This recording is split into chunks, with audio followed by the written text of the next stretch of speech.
once in a lifetime that you get an opportunity to really make a difference. It's a building I know and love well. I remember coming here with my grandfather. This project is going to have a huge impact on the City of Edinburgh and on visitors to it. For almost 150 years, the Royal Museum has inspired millions of people from Scotland and around the world. The building was regarded as being both beautiful and technologically innovative when it was first created. But today, it no longer meets the needs of visitors. So now, it really is the time to create a new, truly innovative museum for the 21st century.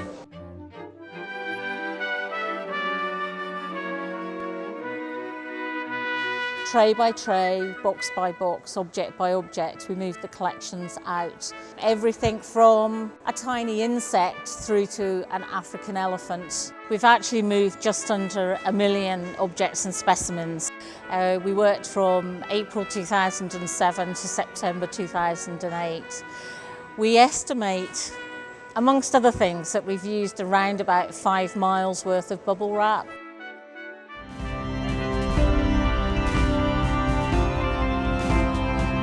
When we started the project, we were presented with a brief which had that sort of interesting tension between an aspiration for a world-class destination within one of the greatest cities in the world, but also the everyday issues. How do you get the servicing of the building working, leaking roofs here and there, and how do you bring together those sort of minutiae, the everyday sort of practical issues.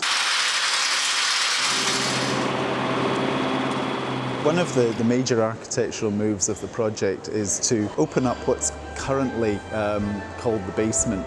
There are a whole series of very heavy sandstone vaults that are held up on a series of arches that hold up all of these delicate columns. So going underneath, we found that actually that basement, as it's called, is actually pretty much at street level outside, with the great big staircase coming up to what you think is the ground floor.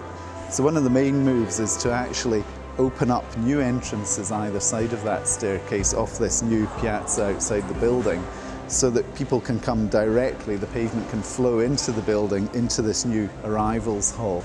You'll find information points there, and from there you'll be able to move up either through the new lifts or through the new staircases up into the sort of light, the very delicate and very brightly lit space of the Grand Gallery above you.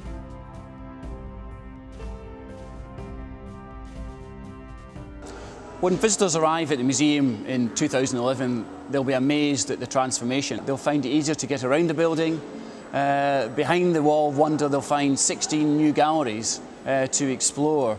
They'll be very different from the galleries here previously. There'll be interactive exhibits for younger children, but there'll also be many thousands of new exhibits which have never been seen before, or never seen before for decades. So material from around the world, fabulous treasures that have been locked away for years and years. So it's going to be a real eye-opener for everyone.